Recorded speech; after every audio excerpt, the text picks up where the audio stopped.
Welcome, everybody, to Startup Hype Man, the podcast. I am your host, Raj Nation, and this is a special bonus episode that I never thought I would be doing. Specifically today, we are on the heels of the tragedy that is the passing of Kobe Bryant and his daughter, Gianna Bryant. And when this happened, I have to say I was... I heard about it. I literally just finished teaching a yoga class, and then I looked at my phone afterwards and saw all these text messages, and I was just so deeply torn up by it. And we'll kind of talk more about that over the next several minutes. But earlier today, Matt Wilson, who is on the line with me here, sent me a text and was like, "Hey, man, you want to get together and just, I don't know, record a conversation on talking about Kobe?" And I was like, "Hey, I was actually thinking of doing that myself, so why don't we just jump on a call together and do it?" So Matt Wilson is the co-founder and CEO of Under30Experiences. He has been a 3-time guest on this show in the past. However, in this case, I don't even want to say Matt is a guest. I think we're just two friends who are having a conversation about something that's impacted us. So Matt, hi. What's up, Raj? Sad that this is why we're coming together, but man, just terrible thing. And I honestly, I never thought that I would be so impacted by the loss of somebody that I never met in person. Don't know the guy, but I feel like I do. And that's exactly what I think I've told 5 or 6 different people is, for someone I never knew and very likely was never going to meet, it has so deeply affected me. And I've never in the past, when a celebrity has died, I've never really cared. It's sad. I don't take that away, but I've never, it's never been something that has affected my day really in any way. And when this happened, at this point now, I'd say it's just about 24 hours since when I learned of it, and about 26, 27 hours from when it actually happened. I can't tell you, that feeling has not left me of I don't know, the pit in your stomach. You feel bad, telling jokes and laughing. I guess it's just a feeling of being in mourning, right? Totally. I mean, I woke up at 4:00 in the morning thinking about it, and I was like, this is not real. This is a bad dream. Or that's what I just happened to open my computer on Sunday afternoon, and I saw it pretty immediately. And it was just that, unfortunately, that kind of disgusting, everybody's trying to search for what happened. Mm-hmm. And, you're looking at TMZ and Twitter and different reports, and I just kind of had to shut the computer. And of course, a ton of text messages from friends, including yourself. But I guess, it's just kind of it's a terrible thing, but I guess to be a little bit more, to transition us into more light, it's not that it's a light topic, but there's so many takeaways from Kobe, and I just loved following him for so many reasons. I guess I've framed it a little bit. Well, first of all, I think there's a little bit of to me, it was why am I so upset about this? I don't know the guy, or I'm not a pop culture person. I mean, I love sports. I always have, but I started to think about it, and I was 10 years old when Kobe got drafted at 17.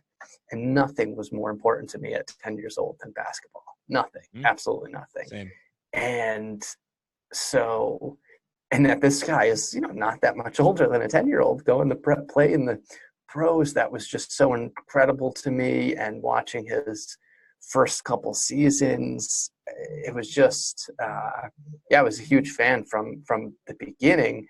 And then just seeing his transition now after the game has been really inspiring. I mean, I watched several interviews in the last couple of weeks with him, and in-depth stuff that I've spent. There was this one on Showtime with Matt Barnes, Up in Smoke, where it was just a couple NBA players talking about authentically what it was like to be in the league and what they're doing now, what their lives are like. And it has just always been so cool to me to see that and how the game is transitioning and the access that you have to people. It's a terrible thing. I don't even know what to say.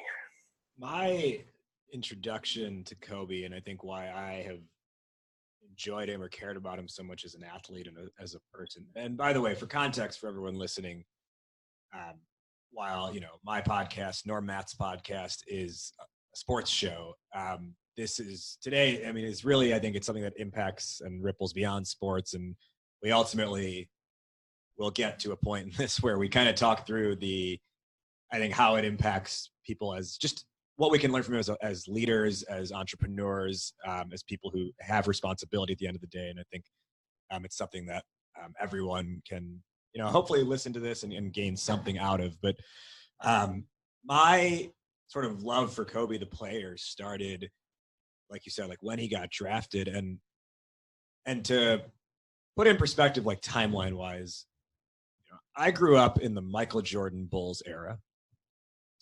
Like I grew up like in the heart of where basketball was at its most popular is where I grew up. At the most popular team of all, arguably of all time, and the most popular player ever in Michael Jordan. And that's what I grew up watching. Realistically though,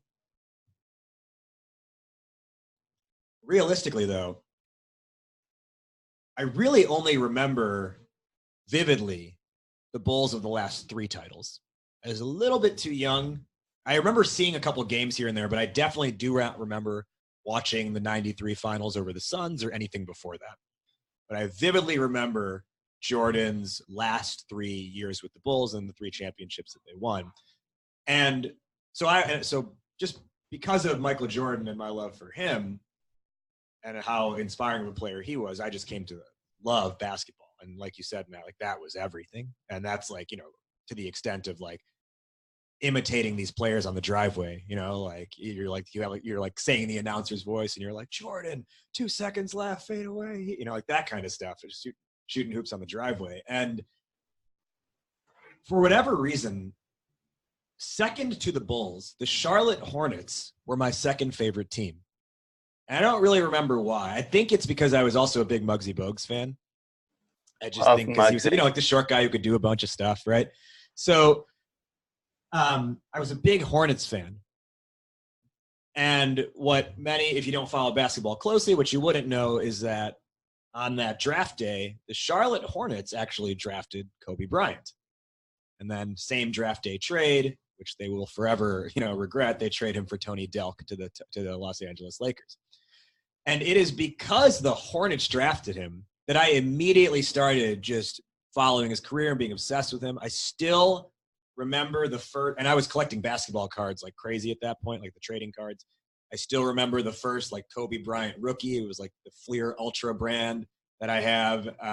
And now like after all this, I'm going to go back to my parents' house into the bedroom and like collect all those Kobe cards. But that's where I started like really paying attention to Kobe, like right out of the gate, his rookie year.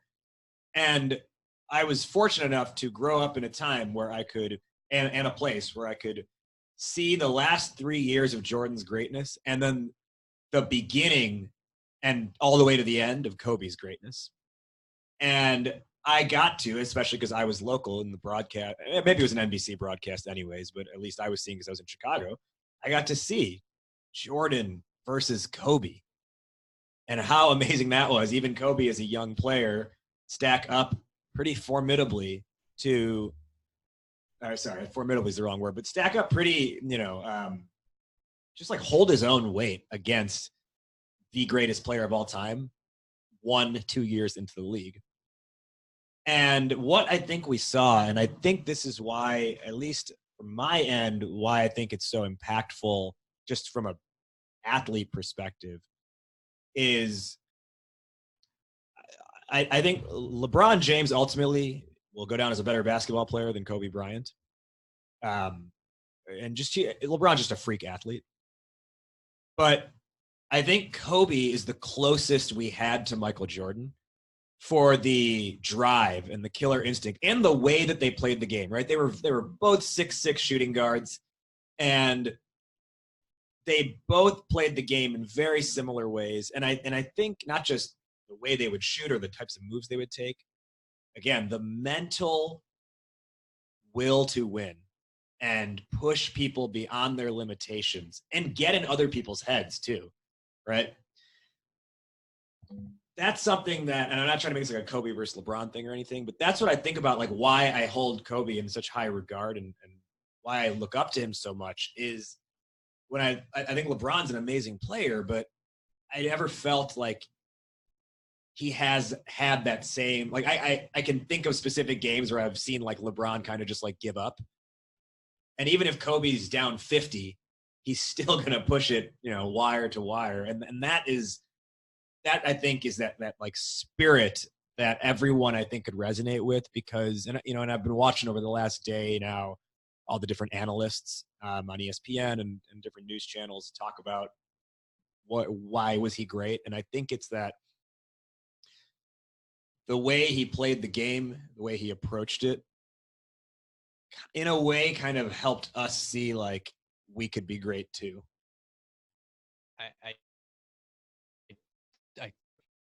That's what he really hit on. Some of these great players, they still have their pouty face, right? LeBron, he has a pouty face sometimes out there when things aren't going his way. But Kobe, and sure, I didn't watch every one of his games, but I can just think of it's just like he could turn that mentality on, that Mamba mentality, as they say. He just still was so driven. He was just still always out for blood.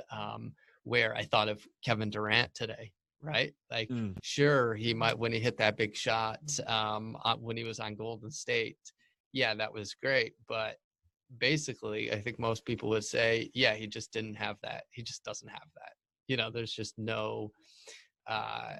It's the killer instinct. You could just write him off like he doesn't want it bad enough. And so that's the type of thing where I go on Kobe Bryant binges sometimes and just watch. I watch his interviews when he talks about his mentality, and that motivates me. And just to give everybody quick backstory on why I love him, Kobe so much, and we can get into more stuff that people can take away. But so I'm a few years older than you, Raj, and I come from a big Michigan State family. And so because Magic Johnson, because my family's from Michigan, and they watched Magic in high school. He was so big, and they were at State right around roughly the same time Magic was. And then he got drafted by the Lakers, and so born in the 80s, like my dad would stay up late and watch the Lakers on the West Coast all the time. And I was a huge basketball fan since I was, 4 or 5 years old. So then when this, of course I became a Jordan fan, and it was the passing of the torch and the growth of the game, which is so cool to see, into a global brand. Before Magic and Bird, right? The game was not anything like it was, right? They talk about that 1979 Magic versus Bird NCAA championship as a turning point for basketball. And then, they passed the torch on to Jordan. And what I was explaining to Luz last night was, it was crazy to see. We were watching his documentary, The Muse, and to see the passing of the torch, Jordan saying great things about him. And so Jordan kind of passed the torch to him. And then just the night before the guy is killed, LeBron passes him on the second to be the second all-time leading scorer. And Kobe, just being such a class act, posts on his Instagram picture of him, them greeting each other at a Lakers game, the first one that he had ever been to since he retired, and said, hey, he didn't say passing the torch. I can't remember what the caption exactly was, but he said, he congratulated him. Some guys are so hurt when their records are broken, but he said, they want to see the game grow and know the impact that it can have on people from all walks of life, and keep kids off the streets and keep them motivated and teach them things and leadership and all of this. And Kobe very graciously passed that on to LeBron. And so, yeah, it's just Kobe was still so relevant, which is why it's so hard for everybody, I think. Yeah, and to that point of passing the torch, Ramona Shelburne on ESPN wrote a really good article today, and she said how when Kobe retired, she wanted to let every other reporter write their story first, and then she wanted to like have this one that would just like top all the other stories. And she was like, and that was my pitch to Kobe in the winter of 2016, like, we'll write like I'll write the last one on you, and it'll be, it'll best all these other articles about you that have come out about your retirement and your legacy. And she's like, I thought that audacity would appeal to him. And she's like, no, he said he would do a story with me about his life, but not out of either mine or his vanity. And she writes that he said, I'm not interested in self-serving pieces. It has to be something where an athlete reads this and is inspired by something, learns something, and pushes themselves. And I feel like we don't get that enough. We get a lot of, let's talk about my accolades and let's keep reflecting on me, and let me hold on to this stuff as long as I can. Like even, again, like I grew up, watching the best Bulls teams of all time. So I remember the 72-10 season. And even a couple of years back when the Warriors broke the Bulls record, right? They were 73-9 that year. And there was an interview. It was like a casual, like living room camera setup with Scottie Pippen and Ron Harper, who were obviously Bulls players on the 95-96 team.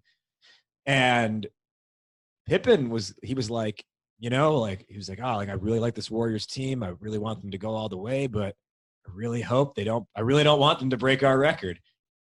And it's just a different mentality that I think only a select few have. That is truly something about, and I think what more leaders or more entrepreneurs should be about is ultimately like this idea of being in service to others. No, I caught something on Instagram. It was from Ariana Huffington's brand Thrive, and they posted a Kobe quote, and it said, the most important thing is to try to inspire people so that they can be great in whatever they want to do. And that's, he never gave up, like we said. And maybe it sounds cliche, but all of this translated then into his business and his family life and everything that he did. I mean, there was a reason the guy took a helicopter everywhere. So because he wanted to give back and spend as much time with his daughters as he possibly could. Part of this, I think the struggle around coming to grips with this whole thing is to see just how much he was succeeding post basketball, and truly, which so many athletes struggle to do. And I think a lot of entrepreneurs struggle with this as well, is they wrap up their identity in their profession. And Kobe lived as a basketball player, lived that 100% every single day while he was a basketball player. But then once he retired, he found where else he could take his passions. What else could he explore, and what else did he want to become great at? And that's where we saw, the emergence of like how, and I didn't really know this until some of the stories over the last day that have come out, just like how much he was beginning to champion women's basketball. This guy, a year after retiring, wins an Oscar. Who does that?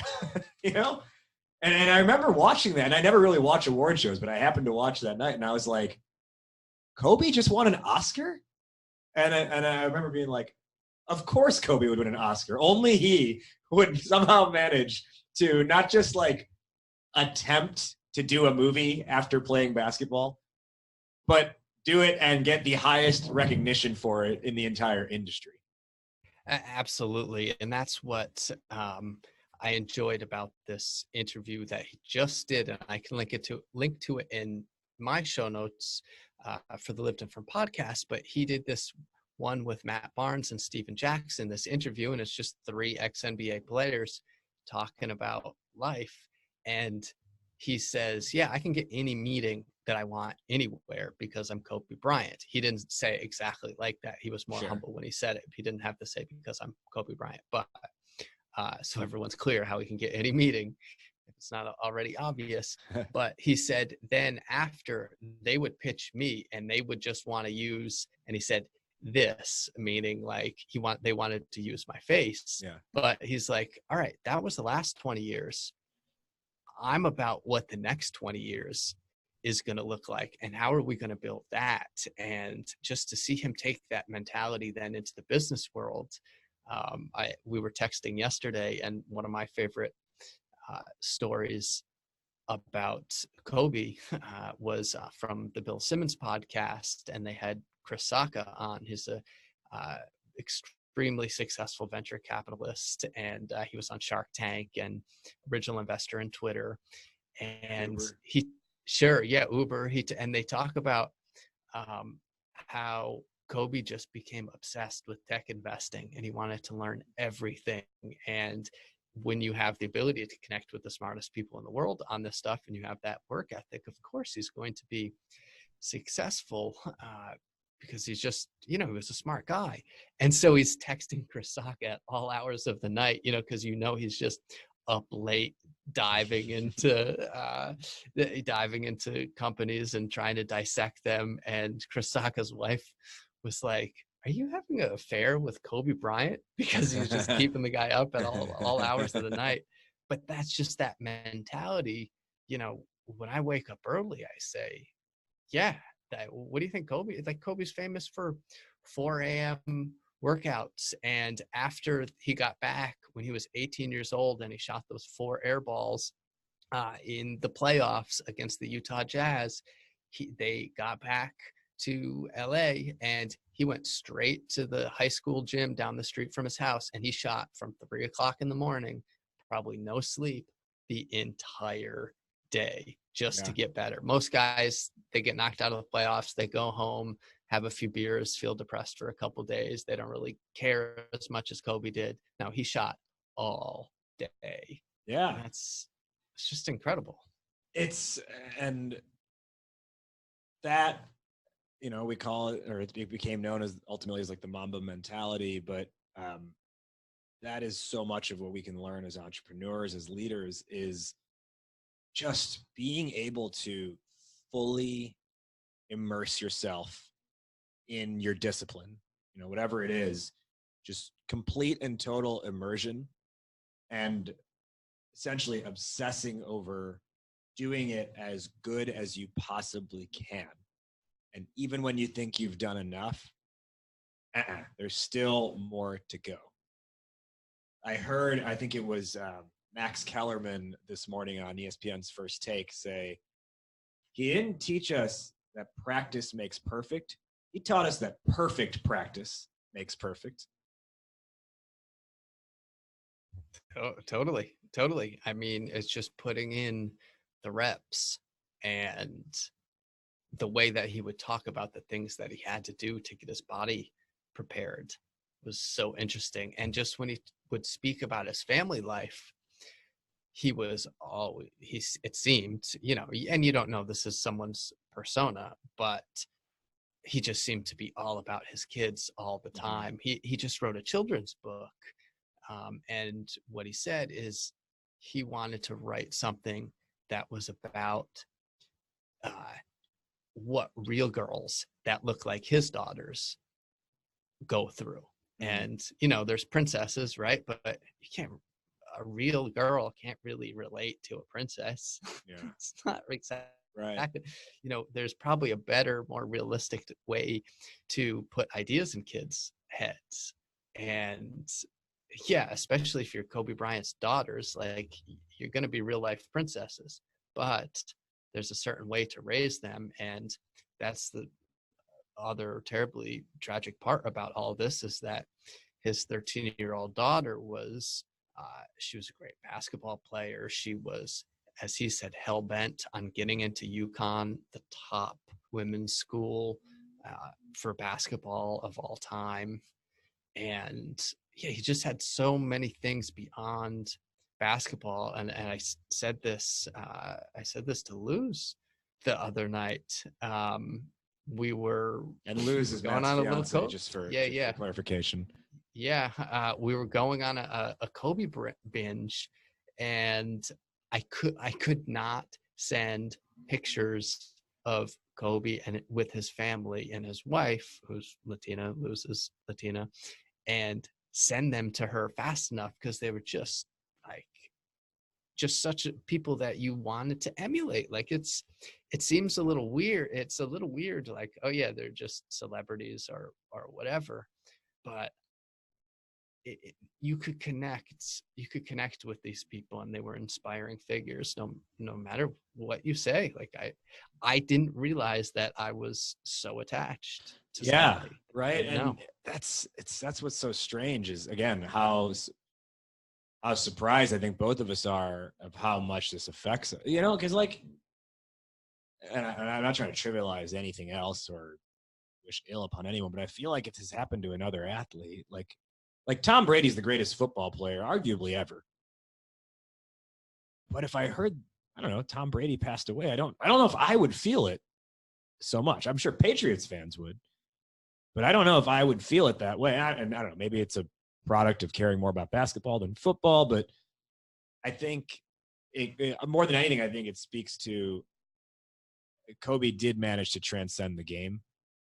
And that's why I think you see so many people, even outside of the basketball world, care. Like my girlfriend, Meenakshi, she casually watched basketball, here and there when she lived in India, but like, she's not a sports fan by any means.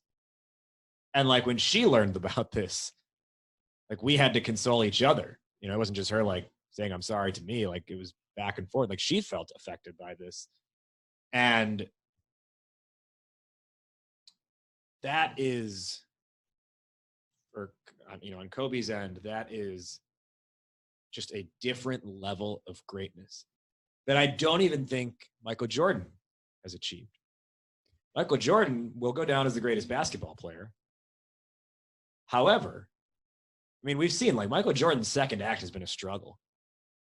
He doesn't really he kind of shies away from the public. I know he has questionable fashion choices. And he at best he's a subpar, team owner. He never really found it after basketball. And I think, and you come back to what can entrepreneurs learn from this? I don't know exactly what Kobe Bryant's why, his WHY was, his why for himself was. But what I can say almost certainly is that he found a way to live his why. And what I have, learned and taught over the last several years is that your why is not a profession. It is the reason behind it is the reason behind the things that you care about. And that's what I think we saw from Kobe is, and his, his ascension into post-basketball life, and how much he was succeeding is he was living his why day in and day out, to the extent that when basketball ended, he knew he could just channel it in different ways moving forward and still have a lot of fun and still be really good. And that perfection seemed to make him happy. And when you look at Michael Jordan, I've gone back when Michael Jordan turned 50 and read ESPN does a great article on him. And it shows the drive that Jordan had, but he was also, he seemed pretty miserable, right? Yeah. And that Jordan, like you see him, Kobe's got an amazing smile, all this. Jordan doesn't give off that charisma by any means. When you see him in interviews, like Jordan seemed very self-centered, I think, where Kobe, he wanted so much from the people around him. And sure, people could say, oh yeah, Kobe wasn't a great leader. There are some people who say that, but it was because he was so maniacal, and he would swear at everybody because he wanted the best out of them, because he was putting in the reps, he was putting in the work, but people could not be on his level. Like, he was upset with Shaq because Shaq didn't play very hard. He didn't need to. And when you think about, right, if you have people on your team who don't seem to give a shit, and this relates to all entrepreneurs, or if you're managing people, or if you are if you're a CEO or an entrepreneur or a manager, there's a certain balance. And sure, Shaq was the guy joking around and bringing everybody together, and Kobe was the one saying, hey, we got to work harder. You guys have to work harder because you guys aren't shit compared to me. Yeah. And that was, some people might have, like, that rubs people the wrong way, probably in the locker room.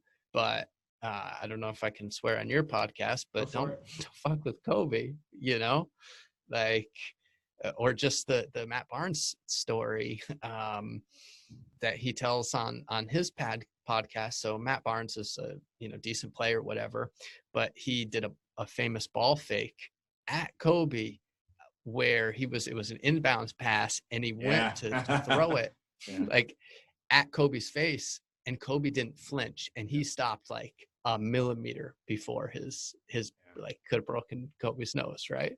And Kobe did not flinch for a second. He was just so focused. And then, all right, entrepreneur recruiting strategy. Apparently, Kobe said something to the effect, when he was trying to get Barnes to come and play on his team, anybody who's crazy enough to fuck with me is crazy enough to play with me. And that's what he was trying to create around him. And every time you saw this guy in an interview, even if it was like, he kind of had no filter at the end of his career and was always swearing in front of the media. And if he was upset because people weren't playing hard enough or they lost, like, he would just tell it as it is. And to me, there's something admirable about that in our very cushy, politically correct society of today, where it's like, if you're on Kobe's team, work hard or get the fuck out. Yeah. You're listening to a special bonus episode of Startup Hype Man, the podcast, which is really just a impromptu freestyle conversation with my friend, the co-founder and CEO of Under30Experiences, Matt Wilson. A couple things, Matt, I want to say. Oh, and by the way, this is also being simulcast on the Live Different podcast, which is Matt's podcast, or whatever it might end up being called down the road.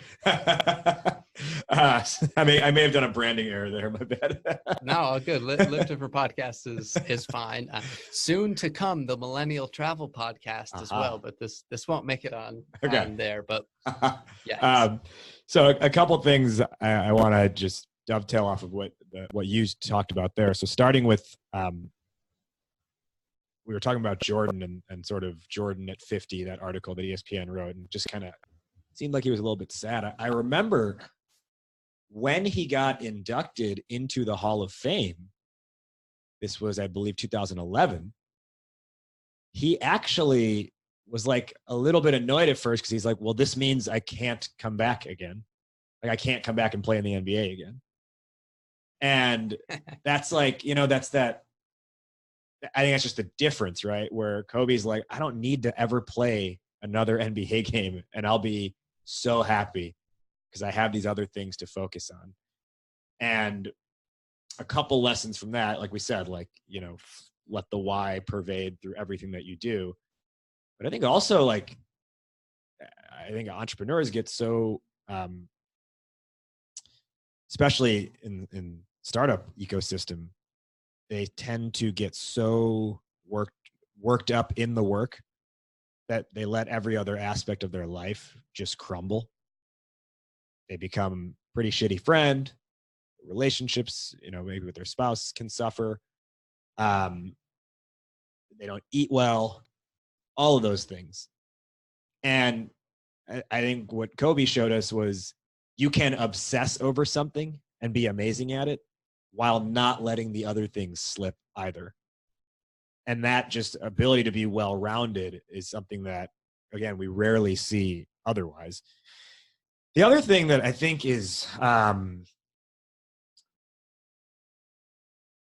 think that a lot of startup founders and leaders can relate to is, if you look at Kobe's career, and I believe this was, again, on First Take this morning, I think it was Max Kellerman who brought up this topic in this respect, is at every stage of Kobe's career, there were question marks about his career. So like, he enters the league at 17 years old, straight out of high school, this big prospect who by the way, somehow was not the number one pick. I'm trying to remember who was the number one pick that year, but I think Kobe was like 6th, right? Yeah, maybe even 7th, but nobody wanted to take a gamble on a high school. Maybe it was Iverson, actually, because they came out the same year. Yeah, and he says in his documentary, he's like, I saw other people out there making a difference, and they clipped to Iverson, but he was one of the first people that I could remember that came straight from the high school. High school. Yeah, I think the year before that, KG did. And right. I think besides that, it had been illegal, or it just hadn't been done since like Moses Malone. And still not legal anymore. Is that correct? Yeah. Although next year they're bringing it back, or in 2 years. But in any case, so, he enters the league with all this hype, this stud out of high school coming into the NBA. And the question is he worth all the hype? And he answers that question. Then the question is, can he win a championship? And he goes and wins 3 in a row. But the question is, can he win without Shaq? It takes a few years, but ultimately he ends up winning 2 back-to-back again later on, and ultimately making 5 total.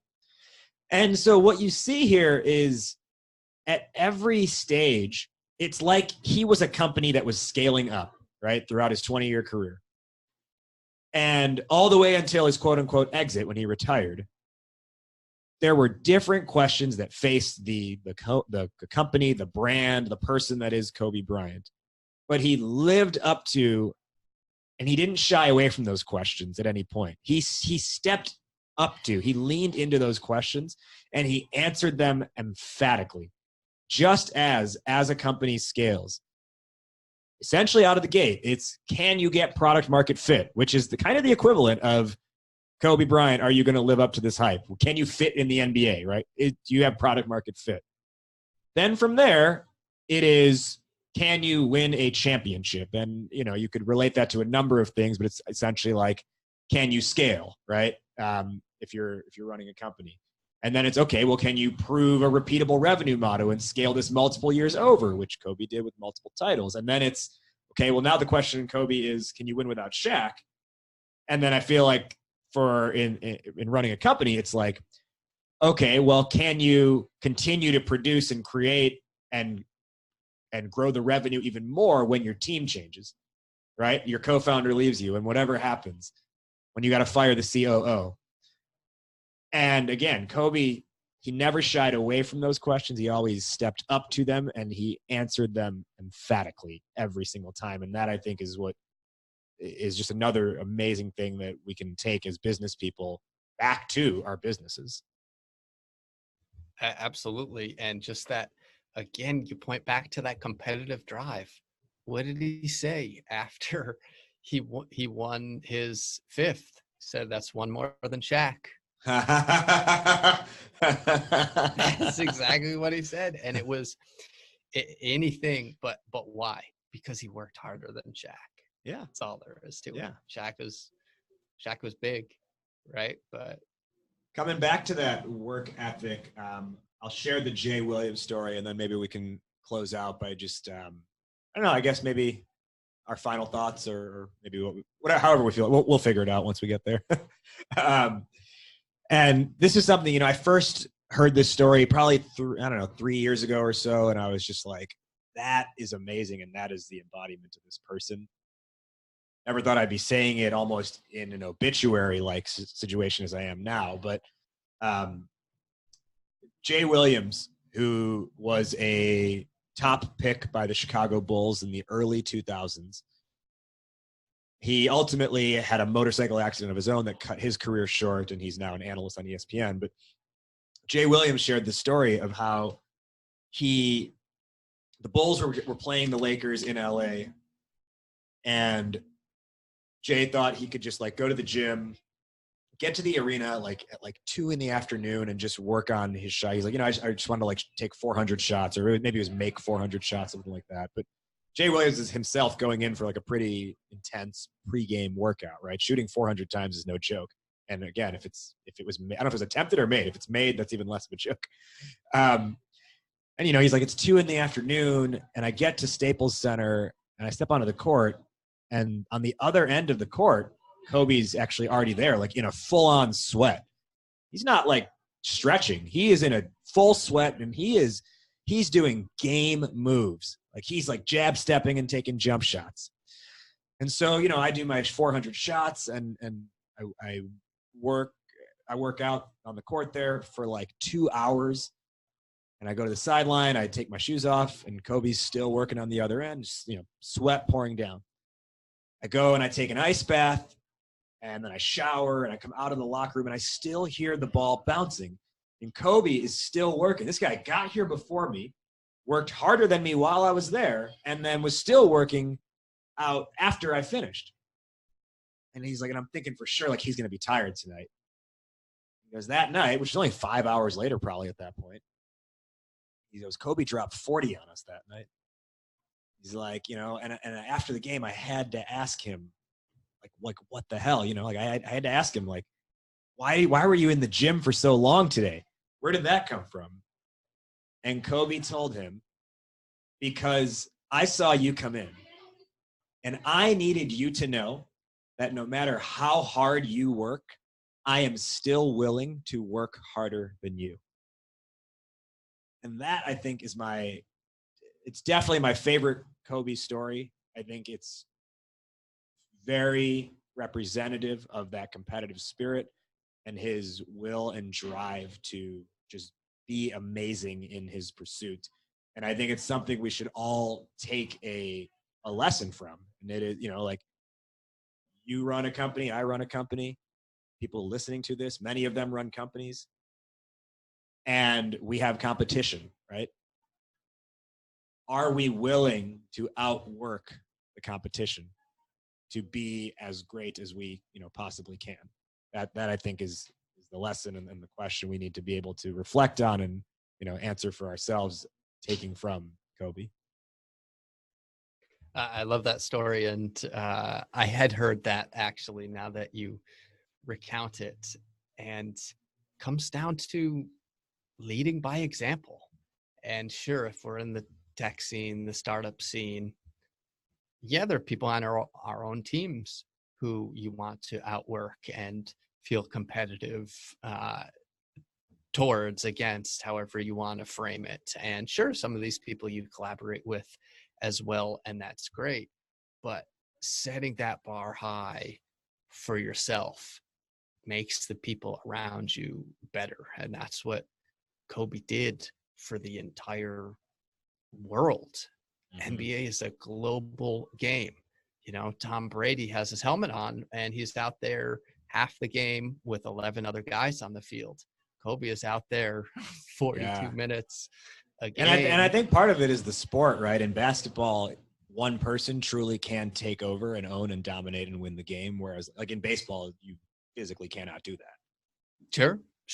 Right? You're one of 9 guys out there in baseball, and you got a hat covering yourself up, but you're out there in the limelight. There's only one guy they want to talk to after. And you started at 17, and when everybody looks at their own journey, it's just so cool to be able to draw inspiration from other places like that.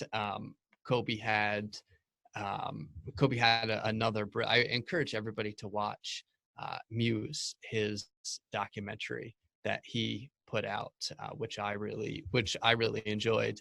But he had a quote that he opens it with, and he says, "There is power in understanding the journey of others to help create your own." And it's just such a powerful way to live your life. And I love that he was well-rounded, and he used that same mentality at home to be the best father and husband that he could be. It translated well to the business world and movies and books. And yeah, just incredible. I'll always be a huge Kobe fan. So yeah, appreciate you inviting me to collaborate on this, Raj. Thank you. It was kind of a mutual thing, but one thing I will say, you say like with the hats and helmets versus not having to wear any of that, part of it too, I think, is Kobe came about at the right time when essentially we started to get more access to athletes and popular figures in general, but also, and I don't just mean like Twitter and stuff like that. I mean in the sense of sports became so much more heavily covered in Kobe's, like starting with Kobe's era and beyond, right? Like you didn't have really in Jordan's time, even as big of a figure as Jordan was, you didn't have 24/7 sports coverage and like 9 channels doing 24/7 sports coverage, and specifically a basketball channel, right? All that stuff.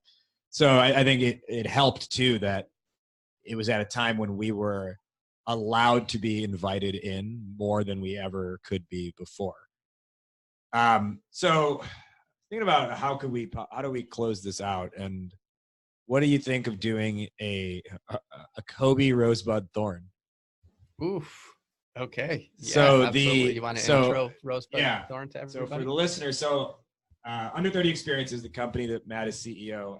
On the trips that Under 30 Experiences puts out and that they conduct, the trips that you run, there's a ritual on the final night of the trip called Rosebud Thorn, which is everyone who's there goes around and says their rose, their bud, and their thorn. The rose is what's essentially something like amazing that they can reflect on. The bud is what are they looking forward to as a result of their experience. And the thorn is, what's the thorn in their side? Like, what's the thing that just, I don't know, is irking them, bugging them, etc. And the problem point. So, I think we kind of know what the thorn is, but maybe we have different adaptations of it. So we'll do a Kobe Rosebud Thorn. Maybe we should just go rose, bud, thorn, thorn. Sure. Okay. You want me to start, or you want to go first? Oof. So when you're in a group, or you guys, listeners, can do this with their family or their teams or whomever, there's always pressure on who goes first. or you're sitting in the group and like, oh God, I'm still thinking of mine. Well, I had to explain what it was, so you technically had time to think about it. You're right. All right. If you want to throw it to me, I'll do my very best. What's your rose for Kobe? My rose for Kobe. I would just say this translation above basketball. Just, I appreciate NBA now, and I don't watch that much basketball at all, to be honest. I enjoy more seeing what the players are doing off the court, and I enjoy what content they're putting out on social media and how they are deciding to be independent content creators and start their own YouTube channels. Or I haven't watched a lot of NBA, but I did watch Kobe in the series that he was doing where he was breaking down games, because that's inside access to, you can watch him actually shooting and playing and all that's fun, but to be able to get inside this person's head and see what makes him successful, we really have a privilege in this day and age, and people putting out good content and stuff that can inspire others and doing it for the right reasons, just feel really grateful that there was somebody out there that was just a class act and doing things for the right reason and putting out stuff that would really inspire people and push people to be better versions of themselves. So that's my rose. My rose is, and it's funny because like there are like individual like highlights going off in my head, but coming back to, I referenced it earlier, the Ramona Shelburne article on ESPN, where, you know, he said, you know, we're not going to do a self-serving story. We're going to do something to inspire others. But later on in that article, she talked about how he kind of like became obsessed with storytelling, and he would like cold call like J.K. Rowling, and he would like call them multiple times a day to learn about them and how did they become masters of their craft. And what she writes here is that, you know, it was audacious. That was Kobe. He didn't just have an iron will or unyielding confidence in himself. He believed he could bend the universe to his will. That, I love that line. He believed he could bend the universe to his will. So that's kind of what I think it's what makes him so impactful. And that's my rose for this scenario here. The bud, what, I guess, looking ahead, what does this inspire in you? Sure. I mean, look, life is short. Kobe was 41 years old, and but he lived his dream, and there probably were not a lot of days on this planet that he spent where he didn't give it his all in whatever he did. So just to know that there was somebody else out there who lived like that, I try to live like that myself. And in fact, before this, Lou's actually, I would say a few months ago, I was on another Kobe binge and perhaps burning the candle at both ends, and maybe working a little bit too hard at being a little too maniacal. She actually asked me to be a little less like Kobe. And but I took that as just an incredible, I was incredibly flattered, but I also got the message. She, you know, like rub her feet as much as Kobe probably rubbed his wife's feet. So just trying to live the best that I can every day and continue to be inspired. Yeah, I think, you know, it's very similar to like, you know, how they personified Hamilton in the Hamilton musical, like that insatiable drive, that line they had in the musical, like, why do you write like you're running out of time? Like that kind of thing. For me, I think my bud in this is, I think it's just more almost like doubling down on actually what my word for the year is. My theme for the year is leadership and play bigger. And I know what that means in a business context for me, but it also means like, how do I step up in my household as a partner? How do I step up and be a leader in my family, right? In my relationships with my friends. And as we kind of saw, Kobe really did achieve balance, not by being menial at 5 different things, but by excelling at 5 different things all at once and kind of knowing what it means to step up. And I think that's kind of what his belief was, right? Step up or step aside, regardless of what you're doing. So for me, I think when I look at my bud, it's further and almost maybe even fine tuning my theme for myself for the year of leadership. Bigger. Okay, the thorn. I guess in this sense, maybe how do you capture it? Like, how do you capture the loss or the pain or just the shock of it all? So sometimes with rosebud thorn, little hack for everybody out there who wants to play at home. I like to change the order. Thorn second. Yeah, rose thorn bud. Yeah, and bud, what you're looking forward to, end on a high note. Yeah, I guess I didn't think that through. I also have some I'm gonna pull out. I've played this game many times with many different groups all over the world, our teams, family, all of that, and I'll pull one out, because sometimes it's hard to really think of a thorn, especially I don't want to dwell on the most obvious tragedy here too much, but I would say that just the thorn in general. I would say that I don't have a thorn, because I want to go out like Kobe did and not have any thorns, right? Not have any. Sure, there's some games that he lost that he would have liked to win, and he would have probably liked to do better. If you asked the guy, Jordan would probably be really beat up about it, but he knew that he did his very best in so many aspects of life. And, that the guy probably didn't have a whole lot of regrets and laid it out every day. I would say no thorns taken. So I'll pass. I don't know if I'll have as profound of a response for that. I played this game many times. Yeah, I guess maybe I'll end it dark. We'll have to figure out a way to end it lighter. I don't know, when I think about this tragedy, especially the way it happened, like, there was probably 5 seconds or so, or maybe 10 seconds, where they knew they were going to die, like the helicopter was like in a free fall or whatever.